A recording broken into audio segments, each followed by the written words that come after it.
You're watching the Fullerton Financial Hour, where your retirement dreams begin.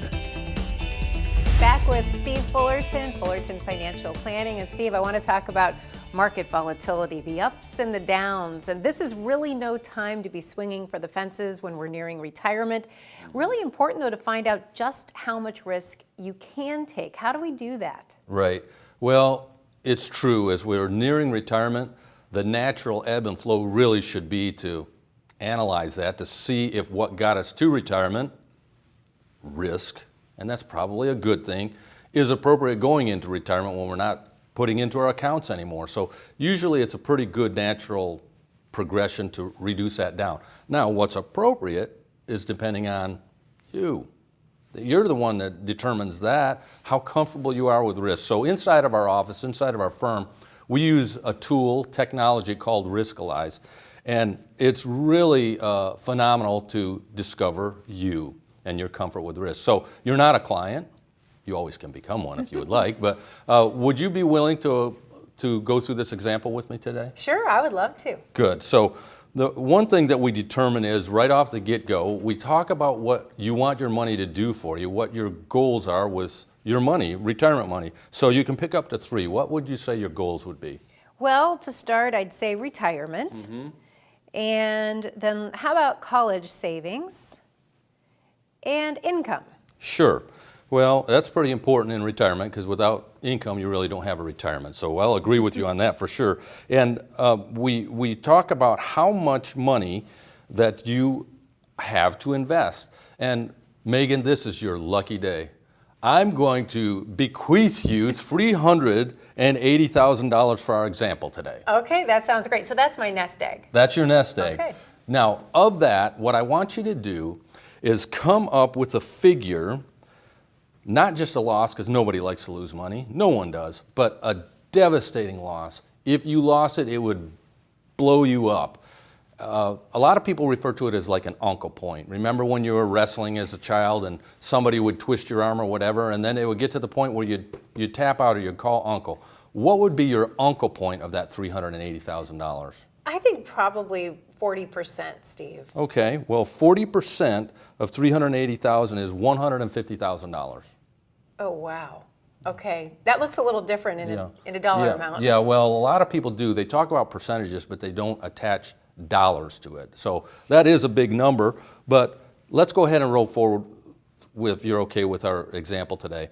Now, the other thing I want to tell you is usually there could be up to 10 questions that I ask. We've kind of reduced that for our example today, but I'll give you an example of what we're talking about.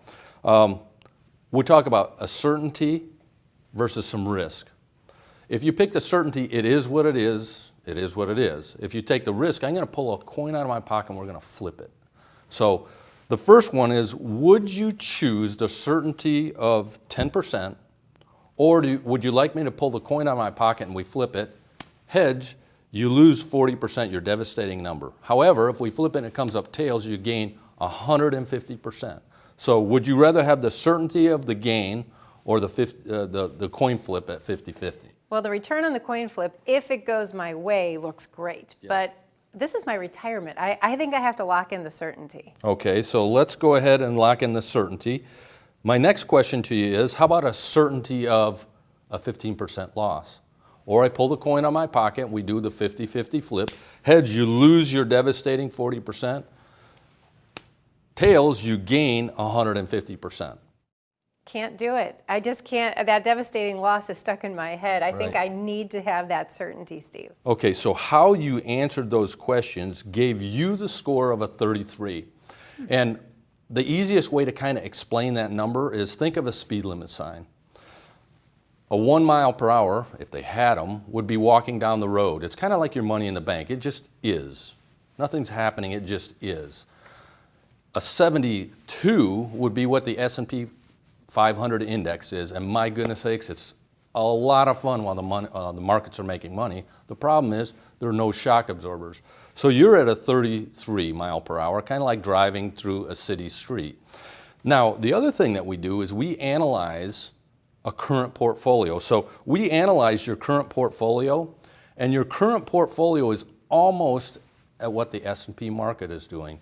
So you're thinking, well, you're comfortable at driving at 33, but your portfolio is really driving you at 67 miles per hour. That's the highway. That's, yeah, crazy. If you're driving at 67 in a 33 mile per hour zone, either you're going to get into a bad wreck or the cops are going to be on your tail and write you a big ticket. So let's see what the good news is with your current portfolio. At a 67, if a bull market were to occur, a really good market, you'd make 27%. That's $5,000. That's fantastic. The problem is, if there's a bear market, like happened back in the 2007 era, you lose about $181,000. Wow. And so that's a big, big change between a 33 and a 67. And what we talk about is if your comfort level is at a 33, in a bad market happens, you're not going to be happy because you're not making the money that we all want to make. But if you're at a 67 like you are right now, you're not able to sleep at night. And there's a really good probability that without taking some corrective action, maybe the retirement that you want isn't going to be able to happen when you want it to. So that's what we use inside of our office, and it's really interesting to see most of the people that we sit down with, not all, but most of the people, just like you, here's your comfort level, but their portfolio is disjointed. So Getting it somewhere to be a little bit more centered together. right. That's excellent. Riskalyze, powerful tool, It is Steve. amazing. Thank you. And we'll be back. Just